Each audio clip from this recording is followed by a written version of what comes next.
Welcome back to my channel. ಹೇಗಿದ್ದೀರಾ ಎಲ್ಲ? I hope ಎಲ್ಲ ಚೆನ್ನಾಗಿದ್ದೀರಾ ಅಂತ ನಾನು ಭಾವಿಸ್ತೀನಿ. ಇವತ್ತು ನಾನು ಸೂಪರಾಗಿರೋ ರೆಸಿಪಿ ಒಂದಕ್ಕೆ ಬಂದಿದ್ದೀನಿ. ಸಾಮಾನ್ಯವಾಗಿ ನಮ್ಮ ರೆಸಿಪೀಸ್ಗಳಲ್ಲಿ ಈರುಳ್ಳಿ ಇಲ್ಲ ಅಂತಂದರೆ ರುಚಿ ಇರೋದಿಲ್ಲ. ಈರುಳ್ಳಿ ಇದ್ದಾಗ ತುಂಬ ರುಚಿಯಾಗಿರುತ್ತೆ. ಅದೇ ಈರುಳ್ಳಿಯಿಂದ ನಾನು ಯಾವ ಥರ ಪಲ್ಯ ಮಾಡೋದು ಅಂತ ತೋರಿಸ್ಕೊಡ್ತೀನಿ. ಈಗ ನೋಡಿ, ಬಾಣಲಿ ಕಾದಿದೆ. ಸೊ ನಾನು ಅದಕ್ಕೆ ಎಣ್ಣೆ ಹಾಕ್ಕೊಂಡಿದ್ದೀನಿ. ಎಣ್ಣೆ ಕಾದಿದ್ದಾದಮೇಲೆ ಸಾಸಿವೆ ಹಾಕ್ಕೊಂಡಿದ್ದೀನಿ. ಈಗ ನೋಡಿ, ಸಾಸಿವೆ ಸ್ವಲ್ಪ ಚಿಟಪಟ ಅಂದಾಗ ಜೀರಿಗೆ ನೋಡಿ, ಮತ್ತು ಈಗ ನಾನು ನೋಡಿ ಕೆಂಪು ಮೆಣಸಿನ್ಕಾಯಿ ಹಾಕೋತಾ ಇದ್ದೀನಿ. ಈಗ ಮತ್ತು ಹಸಿಮೆಣ್ಸಿನ್ಕಾಯಿನ ಉದ್ದುದ್ದ ಹಚ್ಕೊಂಡಿದ್ದೀನಿ, ಅದು ಕೂಡ ಹಾಕೋತಾ ಇದ್ದೀನಿ. ಚೆನ್ನಾಗಿ ಮಿಕ್ಸ್ ಮಾಡ್ಕೊಳ್ಳಿ. ಇದು ಫ್ರೈ ಆಗಬೇಕು.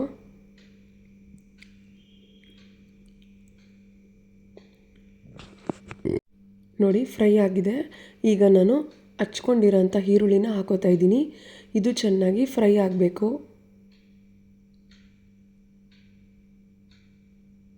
ನೋಡಿ, ಈಗ ನಾನು ಇದಕ್ಕೆ ಅರಿಶಿನ ಹಾಕೋತಾ ಇದ್ದೀನಿ. ಸಿಕ್ಕಾಪಟ್ಟೆ ಸಖತ್ತಾಗಿತ್ತು ಟೇಸ್ಟ್ ಕೂಡ ನಾನು ಮಾಡಿದ್ದಾಗ. ಈಗ ನೋಡಿ, ನಾನು ಇಂಗು ಕೂಡ ಹಾಕೋತಾ ಇದ್ದೀನಿ. ಇದಕ್ಕೆ ಚೆನ್ನಾಗಿ ಮಿಕ್ಸ್ ಮಾಡ್ಕೊಳ್ಳಿ. ಇದು ಪೂರಿ ಜೊತೆ, ಚಪಾತಿ ಜೊತೆ, ಮತ್ತು ಸೈಡ್ ಡಿಶ್ ರೈಸ್ಗೆ, ಮುದ್ದೆಗೆ ತುಂಬ ಚೆನ್ನಾಗಿರುತ್ತೆ. ಸೊ ನೋಡಿ, ಈ ಥರ ಫ್ರೈ ಮಾಡ್ಕೊಳ್ಳಿ. ನೋಡಿ, ಇವಾಗ ನಾನು ಇದಕ್ಕೆ ಸ್ವಲ್ಪ ಸಾಲ್ಟ್ ಹಾಕೋತಾ ಇದ್ದೀನಿ. ಸ್ವಲ್ಪ ಬೇಗ ಬೇಯಲಿ ಅಂತ ನಾನು ಸ್ವಲ್ಪ ಸಾಲ್ಟ್ ಹಾಕೋತಾ ಇದ್ದೀನಿ. ಇದನ್ನು ಮಿಕ್ಸ್ ಮಾಡ್ಕೊಳ್ಳಿ.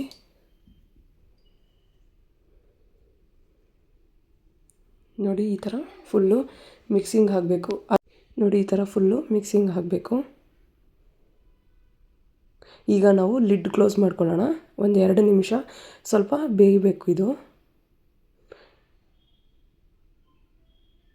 2 ನಿಮಿಷ ಆಗಿದೆ. ಸೊ ನಾನೀಗ ಓಪನ್ ಮಾಡ್ಕೋತಾ ಇದ್ದೀನಿ. ನೋಡಿ, ಈಗ ಎಣ್ಣೆ ಎಲ್ಲ ಬಿಟ್ಕೊಂಡಿದೆ ಅಲ್ವಾ?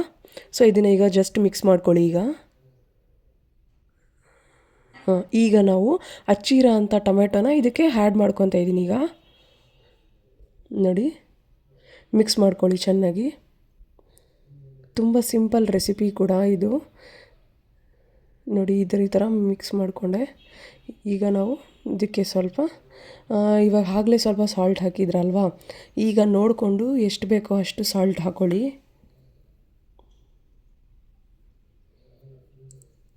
ನಾವಾಗಲೇ ಅದು ಈರುಳ್ಳಿ ಬೇಯಲಿ ಅಂತ ಸ್ವಲ್ಪ ಹಾಕ್ಕೊಂಡಿದ್ದು.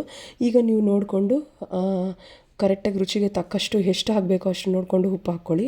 ಮಿಕ್ಸ್ ಮಾಡಿಬಿಟ್ಟು ಇವಾಗ ಇದನ್ನು ನಾವು ಏನು ಮಾಡಬೇಕು, ಬೇಯಕ್ಕೆ ಬಿಡಬೇಕು.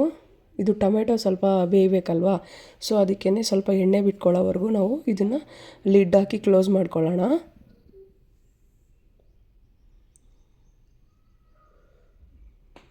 ಒಂದು 3 ನಿಮಿಷ ಇಲ್ಲ 2 ನಿಮಿಷ ಬೇಯಿಸ್ಕೊಳ್ಳಿ. ಸ್ವಲ್ಪ ಟೊಮೆಟೊ ಬೇಯಬೇಕಲ್ವಾ? ಸೊ ಅದಕ್ಕೇ. ಈಗ ನೋಡಿ, ಎಣ್ಣೆ ಬಿಟ್ಕೊಂಡಿದೆ ಅಲ್ವಾ? ಈಗ ಸ್ವಲ್ಪ ಇದನ್ನು ಮಿಕ್ಸ್ ಮಾಡ್ಕೊಳ್ಳಿ.